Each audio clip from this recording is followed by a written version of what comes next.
This coach was named twice Coach of the Year. He has multiple NAIA Nationals appearances and programs stacked with All Americans. Coach James Gleghorn is leading Indiana Wesleyan Tennis to national prominence. Today, we're breaking down the mindset behind the success. Thank you so much for joining today, Coach Gleghorn. How are you doing? Doing great, Karina. Thank you so much for having me on. I really appreciate the opportunity to talk to you. Awesome. So I have seen in one of your recent posts on Facebook that two of your players and yourself started the ministry to serve IWU in Kenya. Could you tell me a little bit more about it? Yeah, so prior to coming back into coaching, I was in nonprofit management, CEO for a long time, and one of the places that I worked was in Western Kenya. And so when I came back into coaching, especially being at Indiana Wesleyan, it's a Christian university, so we have a lot of teams that go on missions trips. And so I took a group of kids to Western Kenya where I had served. And coming out of that, I had two of the women's players that were like, Coach, we want to do so much more. I mean, we got to see what it was like in Kenya and just the desperate need that they have there for schooling and water and ministry work. What can we do? And it really came down to, at first, I tried to discourage them from starting a nonprofit, being as I've done that for a long time and know how hard it is. I said, well, you can just support them financially. They would love to have your support. And about 10 minutes into the conversation, no, we're really called to so much more, Coach. And so I said, well, I've run nonprofits for a long, long time. I would be glad to join with you. So Ellie and Allie and myself, they've both graduated now. But we started Harvest for Kenya, which supports in Western Kenya, the Kambaka region, a husband and wife who have a church and have a school. And so it's just really exciting to be able to do that with former players. This is so awesome, and I'm pretty sure it helps to build relationship between them as well. No, like it's a good way to have your teammates bonded together. This is so awesome. It Absolutely. deserves a lot of respect. What you're doing, this is Thank you. amazing.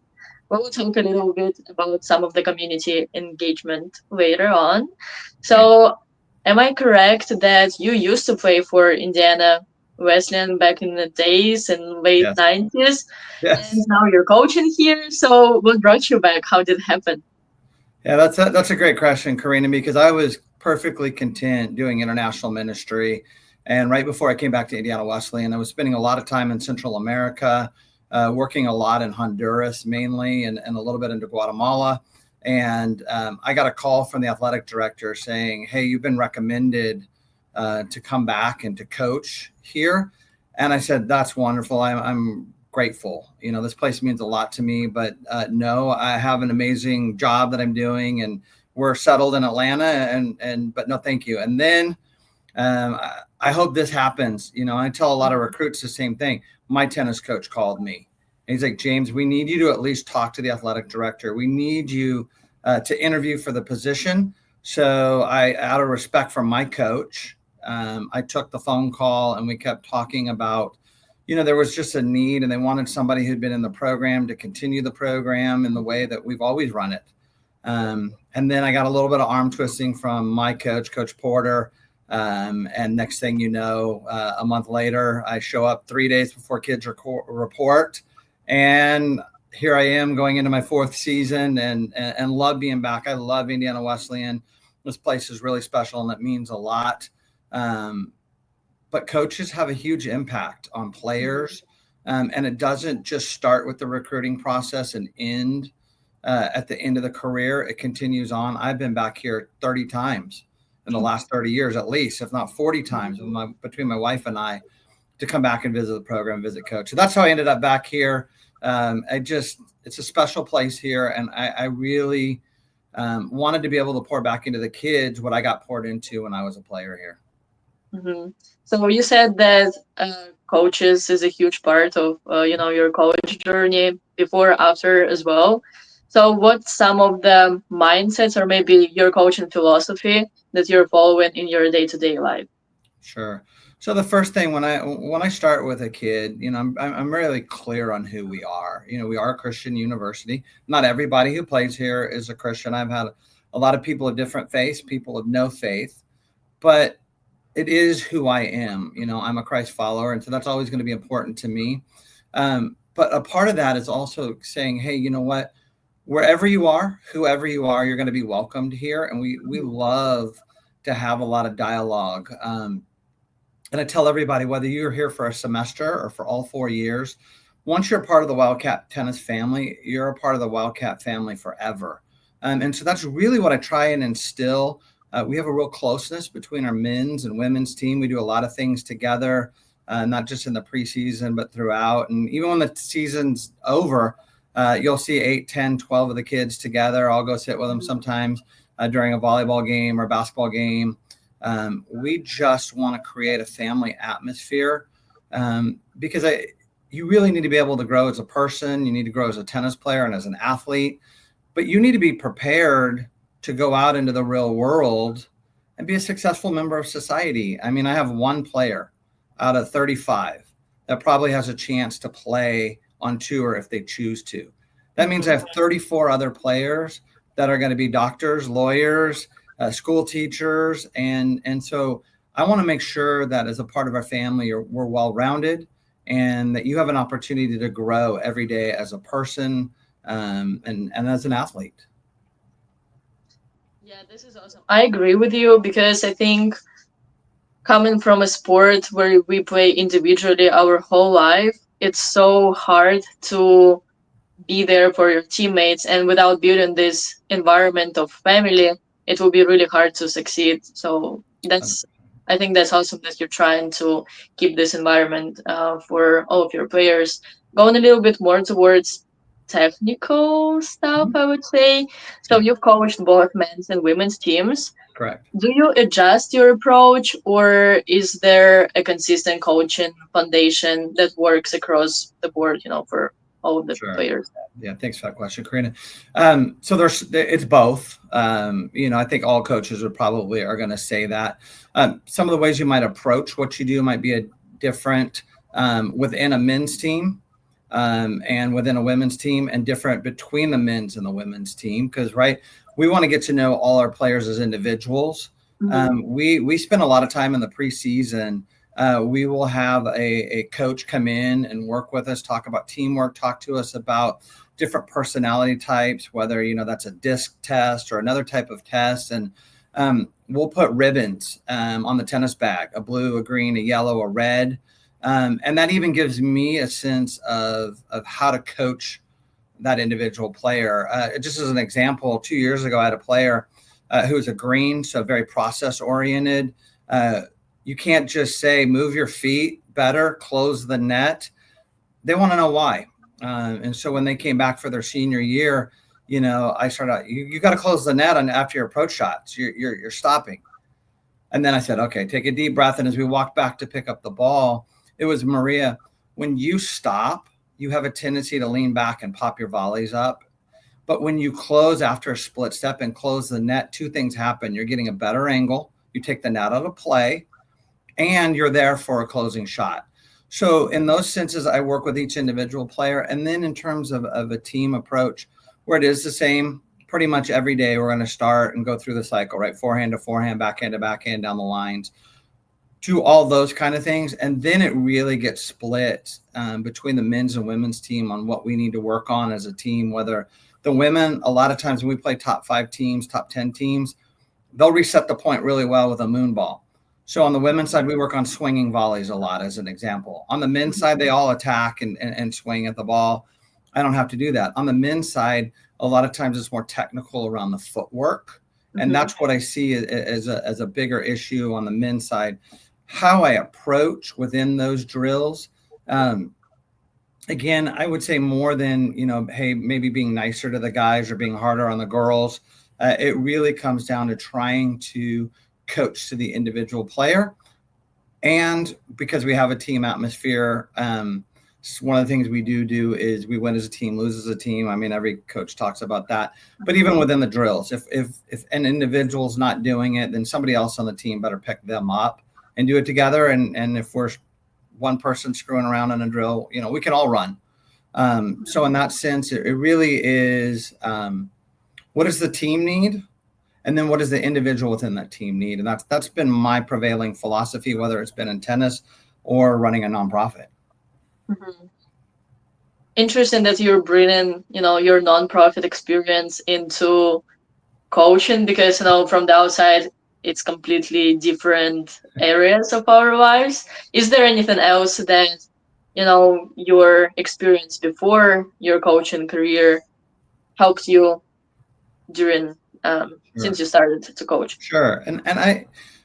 So my first year of coaching was actually in 1997. So I started out in coaching and then I went into the nonprofit world. In 97, if you played bad, I just yelled more and told you to run more. And that was kind of a prevailing coaching philosophy back then. There wasn't an emphasis at all on mental health, trying to understand your players. It was really about, work harder, keep your head down, don't complain, and just do it.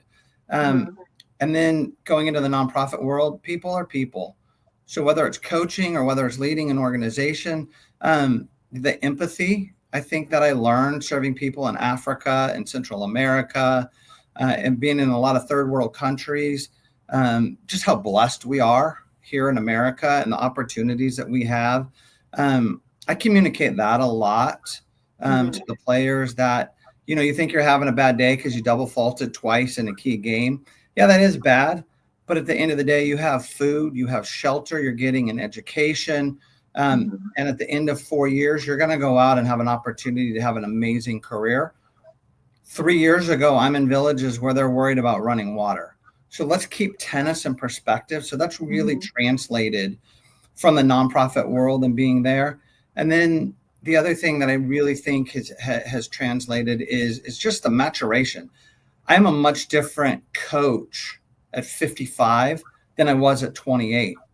I'm a much better coach now than I was. And I don't think I would be as good a tennis coach had I coached from 25, 26 straight through to 55. There's just an invigorated passion to be able to pour into the next generation that I have now, that I think after 30 years, I would have been like, I'm burned out. I'm ready to retire. I want to go home. Whereas every day I look forward to learning more from the kids. I learn as much from them as they do from me. And that really creates a healthy environment and a healthy family. That's awesome. Yeah. Again, as we talked before, family is important. And it's interesting standpoint of you that, if you coach throughout all of the years, that you would probably burn out and, have not have this fire anymore as you have right now. So I would like to talk a little bit about your team culture. We kind of touched this aspect before. So from the outside and based on what you just said, it seems like your team is more than just tennis. It's about your character, your leadership, your faith. So could you speak to what makes your program different? Sure. I appreciate that. So one of the things that we do have here, when I talk about family, one of the ways that really plays out is what happens off the court is as much important, if not more important, than anything else. And so for me, I probably spend more time with the kids, especially with a large roster, 35 kids between the men's and women's team. I spend more time off the court than I do on. And so when I'm recruiting kids, whether they're a Christian or not a Christian, I want somebody who's going to be like, hey, are you going to be open to the environment that we're creating? That's a supportive environment.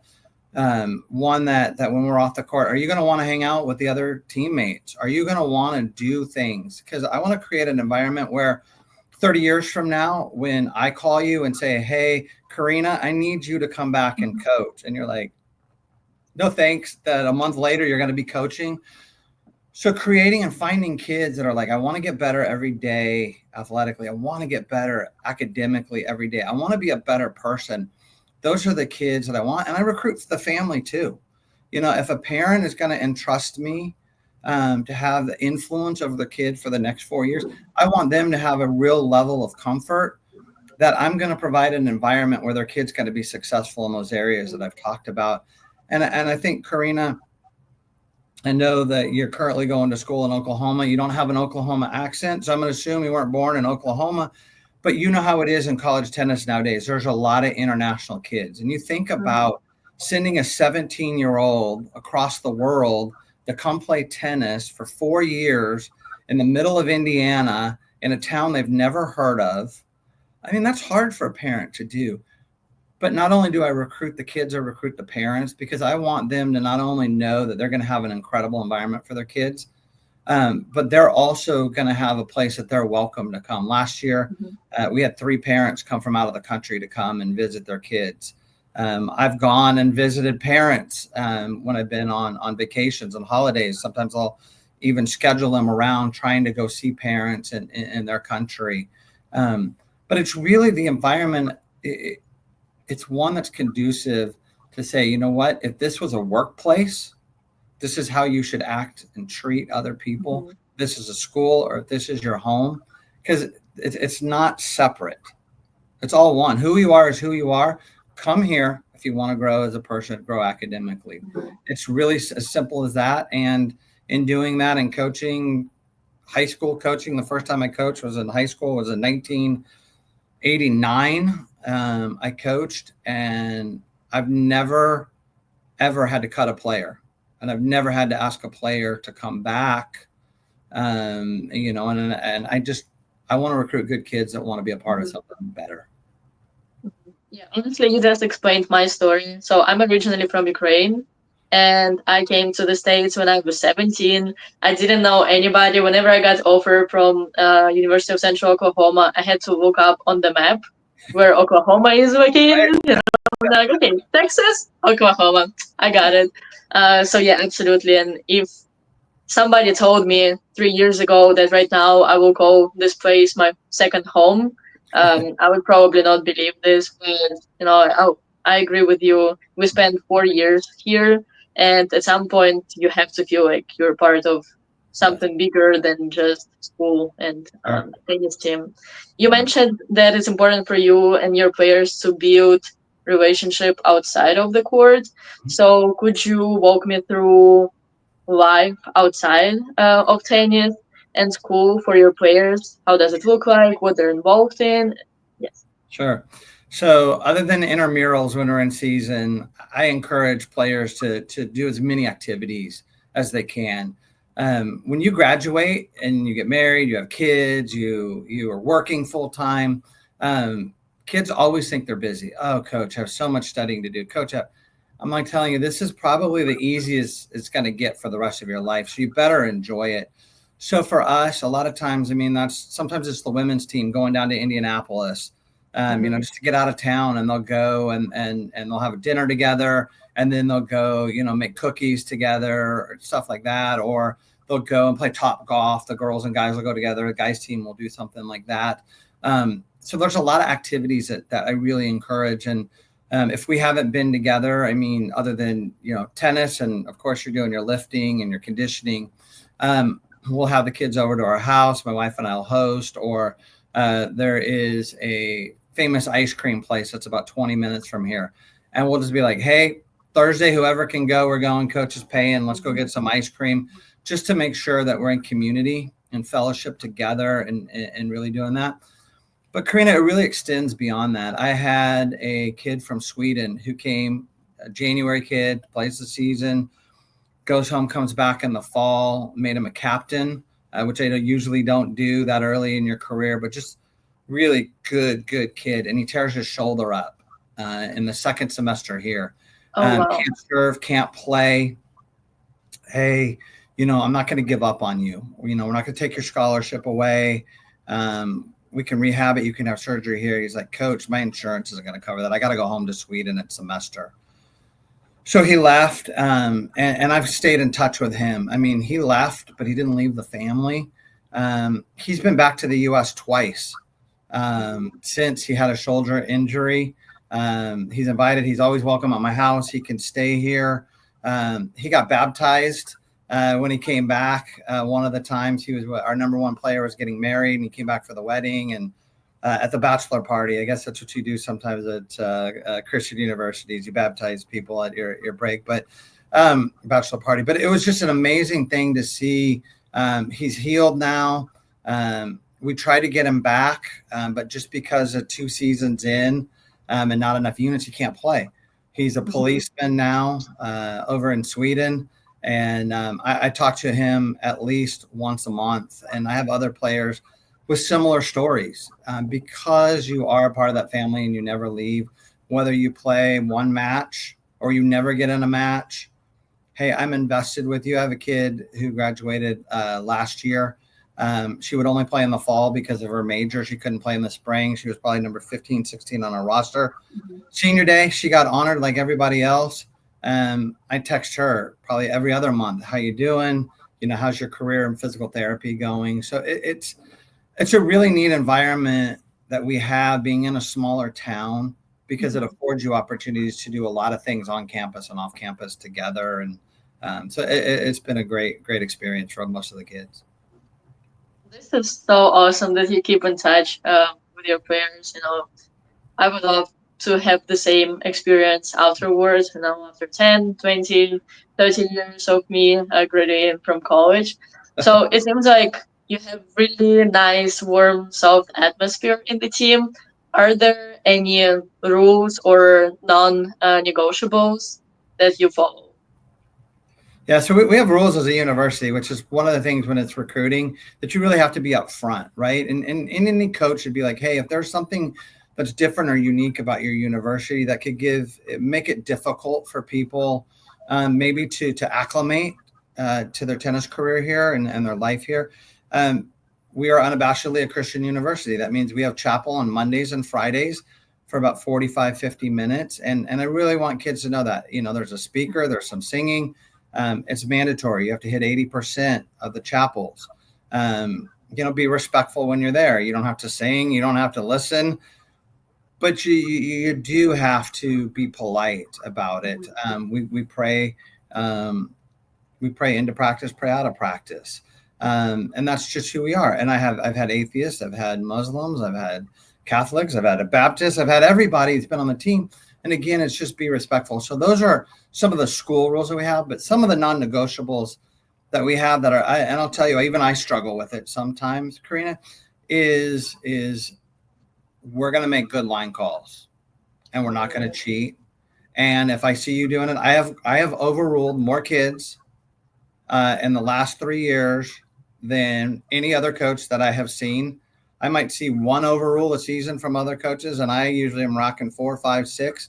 I will call a point penalty automatic if the ball leaves the field of play. If you cuss on court, it's an audible obscenity. You're going to do that because you're representing our university. You're representing yourself. Character travels. And that goes back to, right, this is a tennis match. It's supposed to be fun. We want to win. Our university is really big on both and. We're number 2 right now in the Learfield Cup for overall athletics, and we're unabashedly a Christian university. So we're not going to do those things. And sometimes it's really hard because I know that you've experienced this, Karina, where you get hooked 2 or 3 times in a match. And what happens at most universities? The coach says, hook them back on the next close call. I have a philosophy that just says, one, we're not going to do that. And I struggle sometimes with not wanting to prove a point by hooking them back. But I say at the end of the day, we're going to be different than everybody else because of who we are and who we represent. But that is a struggle. And my other one that the kids will tell you all the time and they'll roll their eyes, it's the on time is late. If you are not in the van and we are leaving at 8 a.m., the van starts and we drive away. If you can find your way to the match, I'll probably play you in doubles, but you're going to sit out singles. But, all the time, coach, can we give them 2 minutes? No, we're not going to give them 2 minutes. It's not like they don't know the rule. So that just started when I coached back in 96, 97.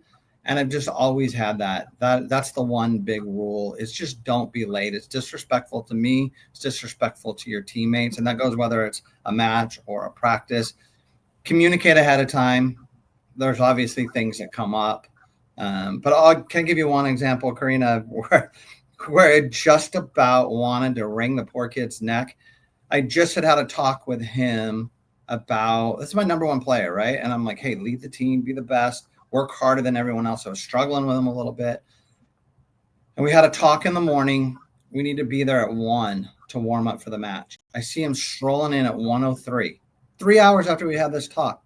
He doesn't come out of the locker room till 1:25. I'm about to lose it on this kid.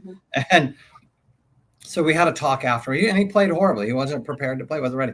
He said, well, coach, I had to go string my racket. And then we went through the whole thing, do it yesterday, have me do it, whatever. But I'm like, you can't do that. And so we're all going to run until I feel like we all have gotten a lesson. And so we ran and we ran and we ran and we ran after the match. Point taken, didn't have that problem again. Just don't be late. That's just my pet peeve. So. Yeah, especially like whenever you have so many people on the team, it doesn't impact just you, but impacts the whole team. So I completely agree with this philosophy. Okay, we will move our gears more towards recruiting process for universities. And today we will talk about what recruits should ask before they come, what they should look for. So for the first question, what questions do smart recruits ask you? That's great. I think the one of the best questions that I've got, and one of my favorite questions that I get, probably only about 25% ask, is coach, what's your coaching philosophy? What is it? How do you approach the game, and how will your approach to the game impact my ability to play and my ability to get better? Right? Because you think about the strokes today, there's a lot of it is so much across on the forehand, right? I played in the 80s. We had 110 square inch oversized racket. You've all seen us with our funny looking colored shorts and things and Agassi and all that, but we have that really high finish. So it's different, right? And I want to know if I'm a player, and I mean, coach, you've already told me, you're kind of old school and tennis and everything, but how is that going to translate in how you're going to coach me? How has your approach to coaching evolved? I think that's a great question. Another one that I really like is if a kid is confident enough, it's just, coach, can you tell me what your budget is? Where do you see me potentially playing? Am I going to top out? Like right now, where am I? Am I a 4 or 5? Am I gonna make it to 1, 2, 3? And then how is that going to reflect in terms of your budget and scholarship? I think kids have two really unrealistic things. One, they all want a full scholarship, and they all think they're deserving of a scholarship. Yep. So 3 things. I lied. There's 3. 2, they all want to play Division I. They all think they're good enough to play Division I. And then the third thing, they all want to play in Florida, Southern California, or Texas. That's every European's dream, is I'm going to play in warm weather. I can play outside every day. Those are unrealistic expectations. If you do have a realistic expectation, coach, do you slot me in at 3, 4? Do you think my cap is 1 or 2? Where is it? And on my scholarship, is that going to be reflected based on where I am now, or based on where you think I'm going to finish up? And those questions, it really speeds up the recruiting process. So I love kids that are realistic, and I love kids that ask that question about coaching style. And then I think the third one is coaches should just ask. Players should just ask their coaches, tell me about yourself. I think coaches spend so much time. Karina, tell me, you're from the Ukraine. I know it's just a horribly difficult time right now. And, how's your family? I'll talk about those things with kids and their worldview, because I want to know where they're coming from. And I want to be able to relate, because I've recruited kids from the Ukraine in the last few years. So I've had those conversations, but I want them to have that conversation with me too. Players should ask coaches, Coach, tell me your background, right? What was one of the first questions you asked me, Karina? You're like, tell me a little bit about you. Oh, you were a nonprofit. Oh, you played here 30 years ago. What was it like? The fact that you did the research, I wish more kids would do the research. Too many kids are chasing dollars, and the kids aren't chasing the right programs.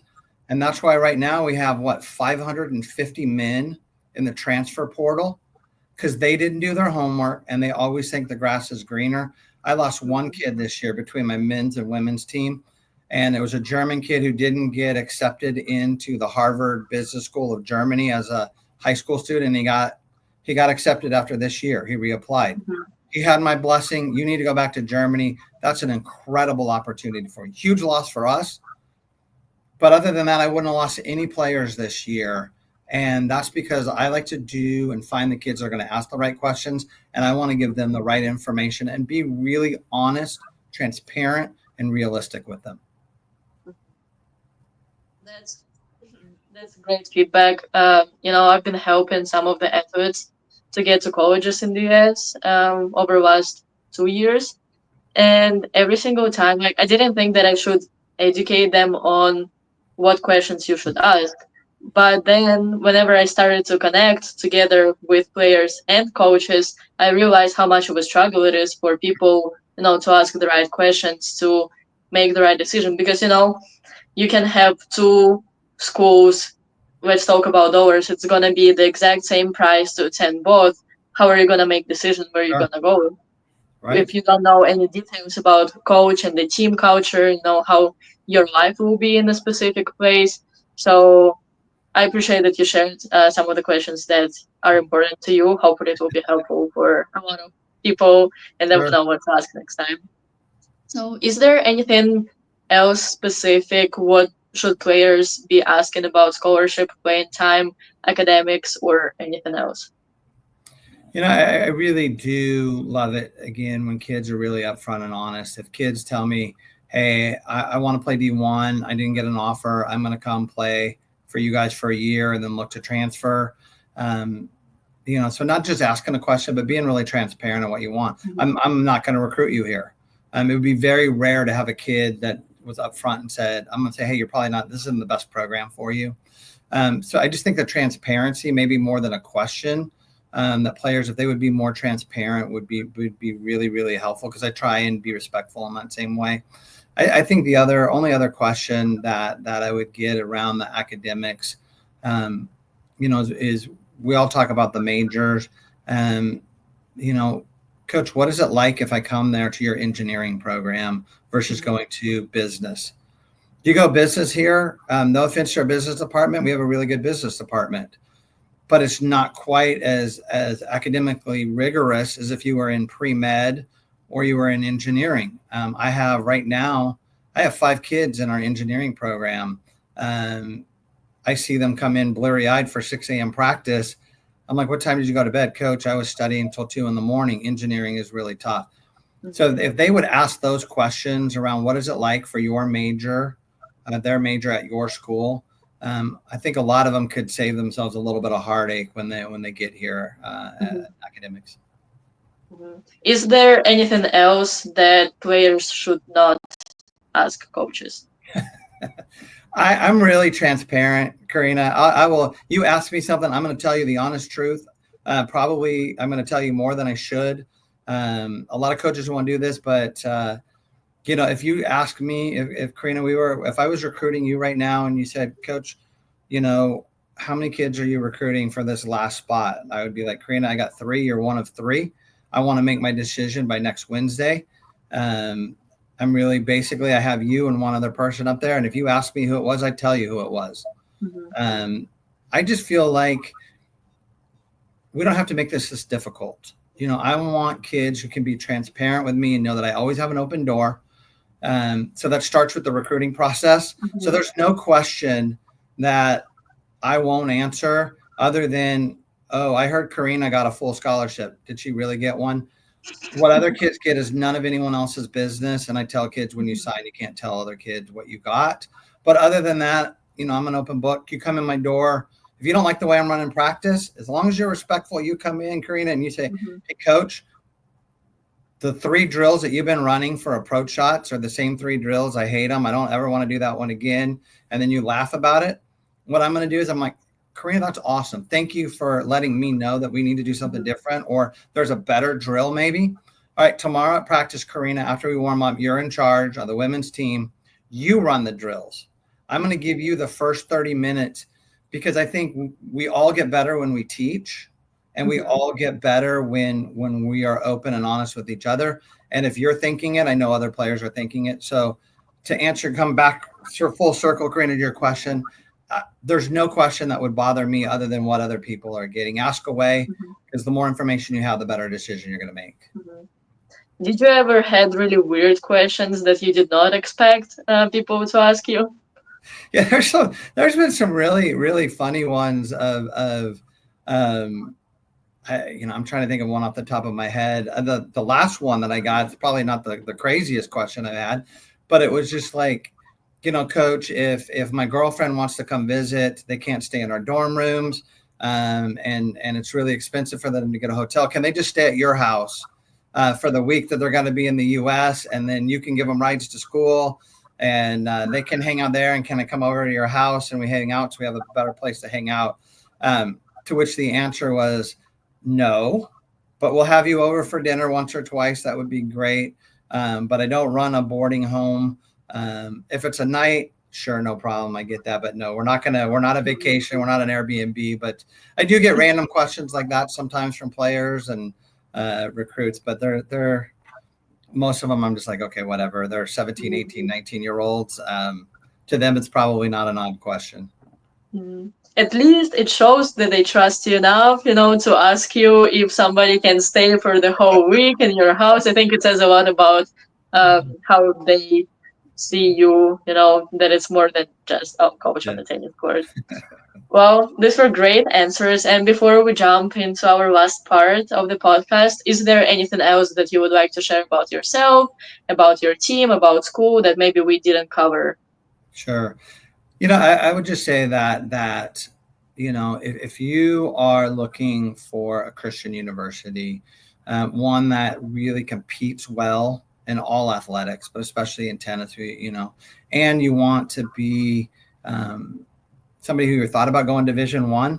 I've had kids 12-7s playing on my team, and it's hard enough to get Americans that are 10-5s to want to come because they think they can only go Division I don't think that kids in recruiting understand how competitive D2 and NAIA is with the amount of talent that's coming in from the U.S. and internationally, and the top Division III teams, of course, too.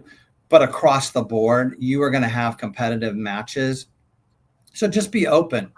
Just because we're a smaller school or we're not Division I, that doesn't mean we don't play incredibly great tennis and we don't work really hard. We have a ton of fun. We travel a lot. We went last year, we played a couple matches in Chicago, get your deep dish pizza. And then we went down to St. Louis. And in between, I had a senior who lives halfway in between. We stopped at their house so we could be with their family, the team. We played games. We went to St. Louis. We go up in the Arch. Next week, we're in Kentucky. And then we're going down to Georgia to spend a week. So we travel. We just don't always get to do it by plane, but we travel like D1 schools. And I think there's a misconception for kids getting recruited that if you don't play D1, then you're not getting to play the best. And that's just not true. Mm-hmm. Do you think it's more about like personal ego thing that, if I'm not playing for Division I school, I'm a bad player? Because I feel like that was something that I faced whenever I was looking for a school, because there's this bias, if you're not playing for Division I, probably you're not really good. But also nobody thinks that there are so many low Division I schools whose level is worse than like Division I, NIAA, and Division 100%. III schools. You're 100% right, Karina. When the ITA rankings came out with the WTN, and then they did the entire top, 300 schools, 400 schools. There were a ton of Division I and Division II schools that were below us in the rankings. Mm-hmm. You look right now, at some of the Division I conferences that don't have a lot of scholarship money, and we would beat them 7-0. So yeah, it really is. I think part of it is maybe they've only heard of Division I, and I think part of it for American kids, truly, it's an ego thing. Well, if I can't play Division I, then forget it. I'm just going to go to IU. I'm going to go to Texas or Oklahoma. I'll just be an in-state student. I'll go have a great time, and I'll just give up on tennis. Mm-hmm. And I think that's really one of the reasons why tennis is on the decline. And I think that's just an honest conversation people need to have is we're not producing enough American kids that want to play at different levels. And now you see it, I think there's been 6 schools this week that have either dropped their tennis program or shut down. And a part of that is we're losing out on a lot of good tennis players that are like, if I can't play D1, just forget it. I'm just going to go to school. And I think that's really sad for kids missing out. There's something, this as well as anyone, Karina, that there's something about being a part of a team. and Mm-hmm. being and going through your college experience with others that have similar experiences to you, and the things that you get to experience that you never would have gotten to experience, had you just been a regular student at a university. And so I really think it's just, sometimes it's just ego, sometimes it's a lack of awareness, but whatever it is, as tennis coaches, we need to continue to get as many players playing that we can. That's part of the reason why I carry a big roster of 17, 18 kids, and just to keep kids playing. Mm-hmm.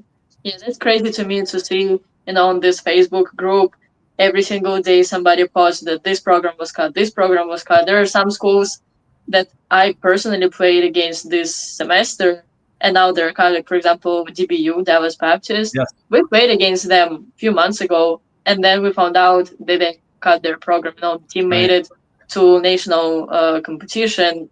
Right. Doesn't matter. So that's insane Crazy. to me what's going on right That's now. crazy.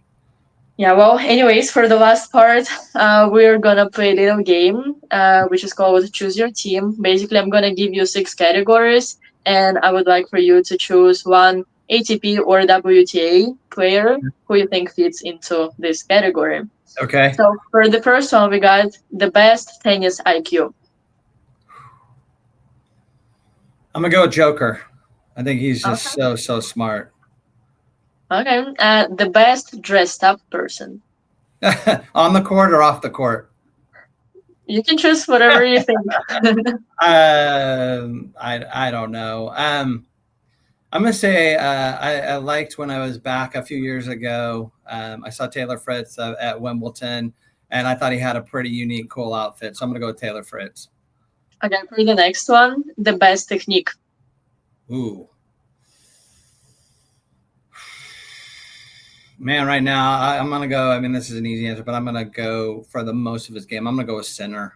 He's just so smooth with the strokes right now. Mhm. I agree. The best energy. I like Coco. Coco is always fired up out there, and she's got a ton of energy and is a great player. Mhm. And who you think has the best footwork on the court? Oh goodness gracious! I'm gonna go with Marcelo Arevalo, the doubles number one Mhm. doubles player. Mhm. His positioning in doubles and his footwork to create the angles is amazing. Swiatek, she'd be right up there too. Mhm. And for the last one, who would you choose to be team captain? Wow. I'm gonna go with Pagula. I love her approach to the game. I think she's funny. I think she would relate to everybody on the guys' team and the girls' team because I coach both, and so they have to be Mhm. somebody who's going to get along with both. But Pagula would be my captain. Mhm. Okay, for the last one, I just came up with this. If you could choose anybody to be your assistant coach, who would you choose? Oh my goodness gracious! Wow. I think I'd love to have somebody like John McEnroe. Mm, I know he's not a current player, but that's all right. his love of the game and his passion has never waned. And he's seen everybody. He's seen the generation before him all the way through now. So I think his tennis knowledge, and plus, we're not allowed to have a beer here at Indiana Wesleyan, but you get the phrase. You could go have a beer with somebody and hang out off the court or go to lunch. Let's put it that way, a little safer for Mhm. Indiana Wesleyan. Who's somebody I'd want to go have lunch with as my assistant coach? Endless stories with Johnny Mack. That would just be so much fun. Mhm. Honestly, I would love to see this combination, in real life and see them playing all together in the same team. Oh, that'd be But yeah, this were incredible conversation. I thank really you. enjoyed talking to you, and all of your answers definitely gave bunch of valuable insights. So thank you for sharing, your perspective on things and your energy today.